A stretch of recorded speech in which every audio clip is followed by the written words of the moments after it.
Arthur Black. Welcome to Weird Homes, a show that looks at the most unusual and bizarre homes in North America. How would you like to wake up in the morning and find yourself underground? Well, some folks not only live underground, they bury their treasures down there with them.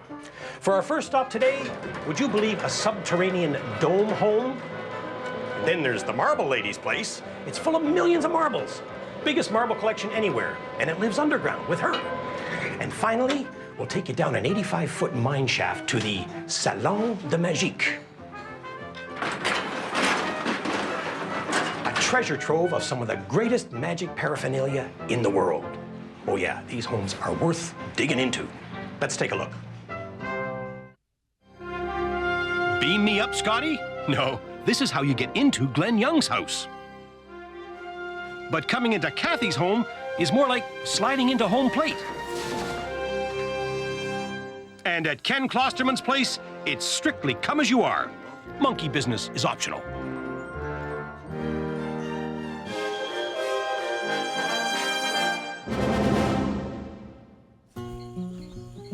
This is Glenn Young's 40-acre spread, deep in the heart of Texas. Glenn's built the home of his dreams here, and like any proud homeowner, he's delighted to show it off. Well, right now, we're standing in the middle of the living room. And from the living room, if you look back this way, you're going back to the master bedroom. Has Glenn been smoking local weed? No, but he is a little high, as in over the top of the home he's describing. His house isn't on this land, it's under this land. These vent pipes are the only clue that there's a 3,000 square foot residence down below. Glenn doesn't have a front walk. He's got a front tunnel, 120 feet long. And when you get there, you're down with the groundhogs and the earthworms. But you'd never believe it. We're in the grand room now. The grand room is 38-foot diameter, 19-foot ceilings, and we're 25 feet under the ground. In this room, we have the kitchen area, the dining area, and, of course, the living area with the entertainment center. And this is just one of 6 separate domes Glenn's constructed down here, each with its own theme and decor. Feeling claustrophobic? Don't. Glenn's added some special touches to make visitors feel on top of the world. At the top of the dome, we have a light that gives the effect of a skylight, but more importantly, it hangs down a little bit, and there's air flow that goes through there. So we have 7 fresh air vents coming in at different locations, and the air circulates and goes out naturally. And if I want to, I can turn the fan on, and then I can recirculate the air in the entire dome in 7.5 minutes.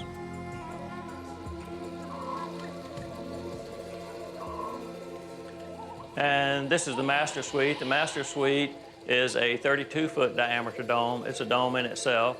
And in here is the Mayan theme. The Mayan theme and everything else you see in these domes are based on Glenn's sketches. He would have done the painting too, but he got too busy. So he hired artist James Perez of Houston to fill in the blanks. And around every corner, you find a whole other world. You're going into the bathroom area. So step right in.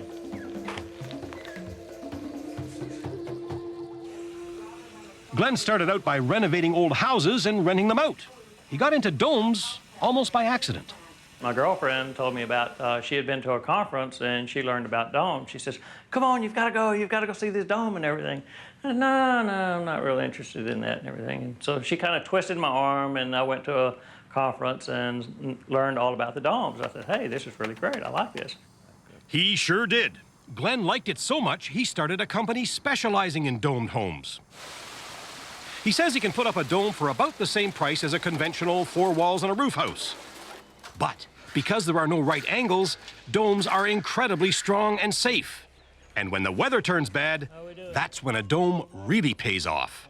I have been inside when there have been storms that come through, and very seldom do I even know that there was a storm. I mean, it's so quiet, it's so peaceful and everything, you don't even know there's a storm outside. And domes don't have to be underground. They work at any level. This is one that we're building for another customer of mine right now. My house is totally underground. This house is partially underground. So these domes can be above ground, partially underground, or totally underground. Being underground doesn't mean being out of touch. Glenn has ways of knowing what's going on topside. I do have a security system, and I do have a way to see what the weather is outside. I have cameras that look outside, so in the morning, you know, I can turn on my TV and I can look outside and I can see what the weather is, or I can see if anybody's coming up or anybody's leaving. Glenn wasn't the only one keeping an eye peeled. The locals kind of wondered what was going on over at the new place. All the neighbors and everything saw that I was doing something over here, and of course, we tell them what we're doing, but they don't believe it. And they say, no, he's doing something else strange over here. We don't know what he's doing, but it's not going to be a house. So finally I said, okay, on 4th of July, I had an open house, invited everybody over. Okay, come, get all your curiosity out of the way, you know, and stop all the gossip so they know it's really a house and it's not some other, you know, strange, weird facility. Hey, Ed. Hey. Turned out the neighbors loved Glenn's place. So does his son, Chad, although at first, Chad had his doubts. I've never lived underground before. This is a unique experience for me. I thought it would be a little bit weird with having no windows and stuff. But as you can see from the murals all over the walls and stuff, you don't feel like you're underground at all.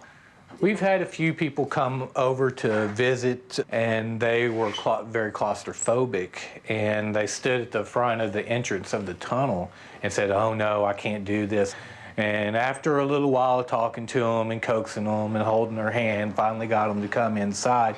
And once they walked in the front door, they're like, oh, well, this isn't so bad. I can handle this.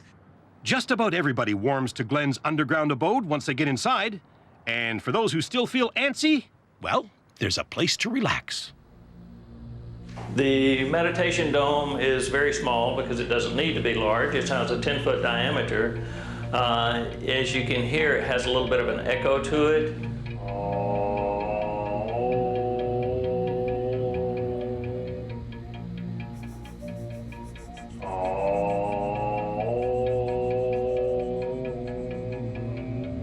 It has a wonderful feeling inside, and it's something that you just can't really explain. Glenn Young, happily underground and sending up good vibrations. This is the home of Kathy Runyon Swasina, not far from Kansas City. Actually, this is the yard of Kathy Runyon Swasina. You can't see much of the house because it's mostly underground. As for going into the house, well, you've got a choice. You can come down the stairs, that's kind of boring. You can come down the slide, that's a little faster. If you have groceries, you want to watch the eggs, that's the only thing we say. Some folks might think Kathy's lost her marbles. That would be wrong. Kathy's never lost a marble in her life. This home holds the largest individual collection of marbles in the entire world. And for Kathy, they aren't just bits of colored glass. Marbles are a whole way of life. Marbles have been a fantastic medium for community service for me. I was in Japan at the Children's Museum, and we had 9 different languages represented in a circle. And if you could have seen all those children playing together peacefully, excited, laughing, and they couldn't share in their language, I wanted to send it to United Nations. Marbles have been around a long time. When they opened up King Tut's tomb, they found marbles there. The Romans made them out of marble, hence the name. Kathy's found the same basic game is played around the world. You put marbles in a circle, everyone takes a turn shooting, and whoever knocks the most marbles out of the circle is the winner. Now, Kathy's bringing the game to a whole new generation of children. But can something so basic hold its own in a world of video games? Kathy says, you bet. The children get so excited about the simplicity of this game. It doesn't matter how fast you are, how strong you are, what gender. It's a very equal game for children. If you discover a marble, you're basically allowed to name it, just like with stars. This is a sweet pea. This is a very rare marble. We believe that was a shooter for the girls. This is its counterpart, the black-eyed pea. And this was a little coral. The value of these went from about 10 cents up to $45. Kathy's husband, Larry, is a physiotherapist by trade, but he, too, is mad for marbles. When Larry met Kathy at a, surprise, surprise, marble convention, matrimony and a major marble merger were just around the corner.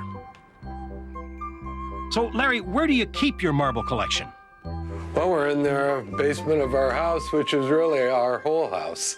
We live 3 feet underground, and this is our marble room. But these are all organized by companies and years. And we just look to keep finding different examples of marbles that these companies made. And they made a lot of them. Everything from marble lamps to fried marbles to this limited edition set featuring all the presidents of the United States.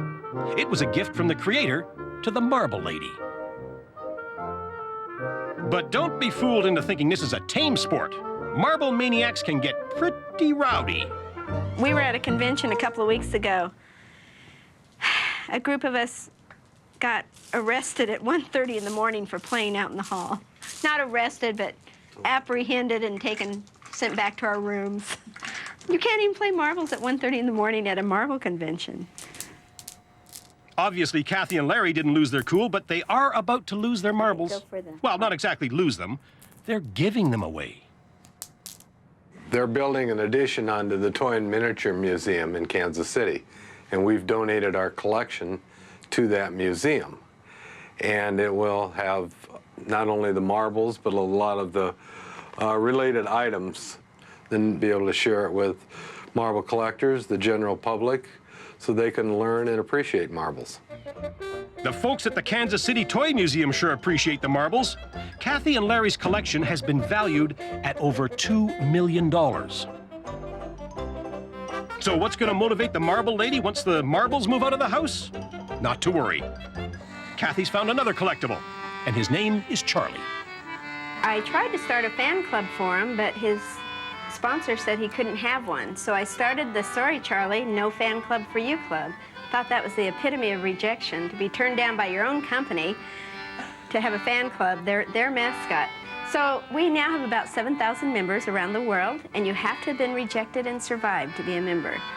I started looking for all of the items made with Charlie Tuna. I had no idea how many until I started collecting, and they were fairly easy to find because nobody else was collecting him. He is the king of rejection, and I guess collectors have kind of rejected him also. Sorry, Charlie. Kathy has a bit of a soft spot for rejects. Remember spring shoes? Probably not. They never really took off. But Kathy remembers, right, Kath? I wear these whenever I referee at marble tournaments for the children or whenever I attend the National Marble Convention that's held in Iowa. If I didn't show up with these, I would hear it from everybody. So these are what I'm known for at the marble conventions, are the spring shoes.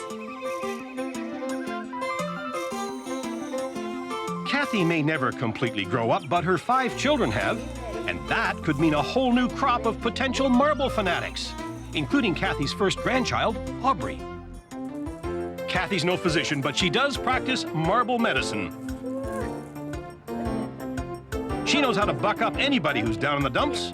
Just put a marble in their mitt. Oh, you got to. I have yet to see anybody, no matter how grumpy they were, able to resist the lure of these little spheres that can make anyone smile. They're great. Oh, all right, you got it. A simple game and a simple philosophy. Excuse us for saying so, Kathy, but you look marvelous. Cincinnati, Ohio conjures up several images. Suspension bridges, the Cincinnati Reds, the Cincinnati Zoo. But magic? Well, if you know just where to look on the outskirts of Cincinnati, you can find the Klosterman farm. This is home to Ken and Judy Klosterman. But to some of the world's greatest masters of illusion, it's a mecca of magic. And like most things magical, the truth is not necessarily on the surface. We'll go down to the basement first, and then I'll take you down to an abandoned mine shaft on an elevator, 83 feet down to the bowels of the earth. Here we go. It will get a little colder as we descend.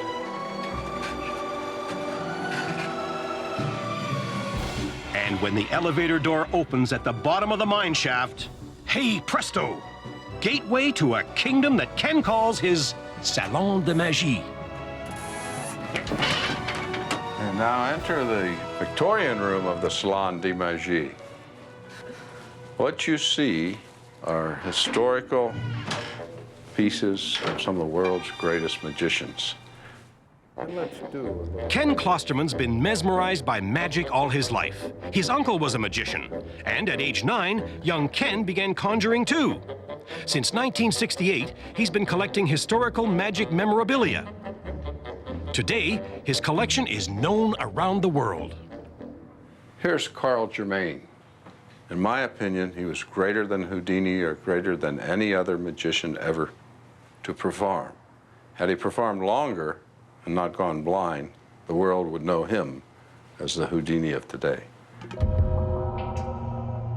Pieces of Houdini, these were the items that Houdini wrapped his legs in, tied the ropes on when he hung upside down and the straitjacket escape. The crystal casket. Houdini would take coins, produce them from midair, and throw them at the crystal casket. And the casket would fill with coins. The Klosterman homestead isn't just about magic. Judy loves raising horses much more than reliving the magical feats that charm husband Ken. When Ken told her he'd discovered the entrance to an abandoned mine shaft under the house, that gave Judy a brainwave. I jokingly said it'd be a good place to put your magic, you know, underground and out of sight. We had to get permits, elevator permits, and we had to get core samplings, and we had to get restrictions lifted that, you know, every cellar's supposed to have 3 windows. Well, how do you put a window 83 feet down in the ground? Ken says it took 3 years of work to excavate and set up the Salon de Majik. With 9 rooms and over 7,000 square feet, it's just big enough to hold Ken's ever-expanding collection. This we used as a magic prop. It's also used to hide the magic. So please enter now the Egyptian room of the Salon de Majik.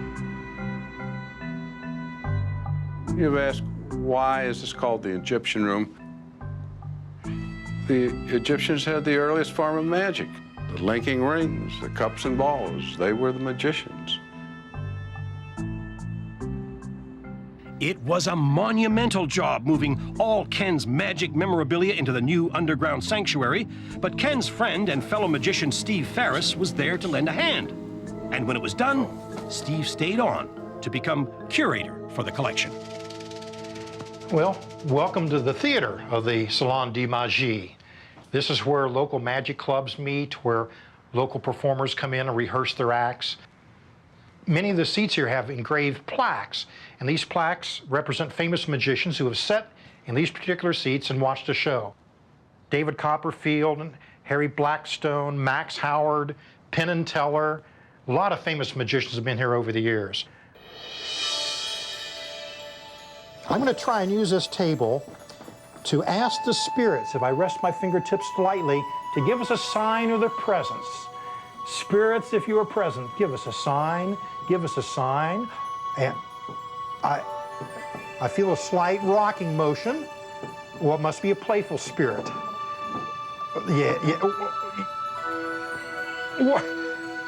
Indeed, it is a playful spirit.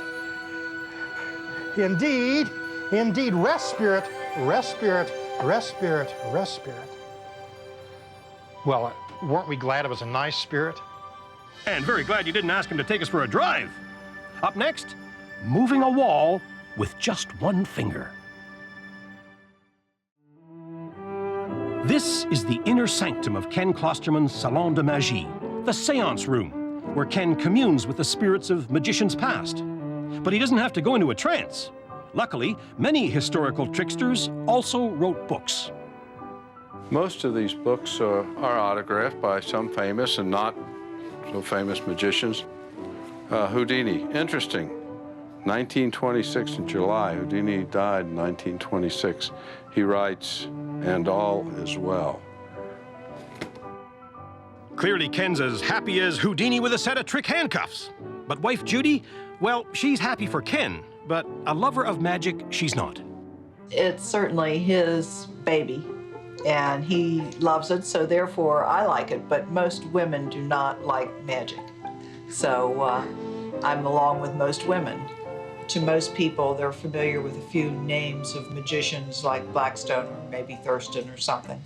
But it goes a lot deeper than that, and it really is an important collection.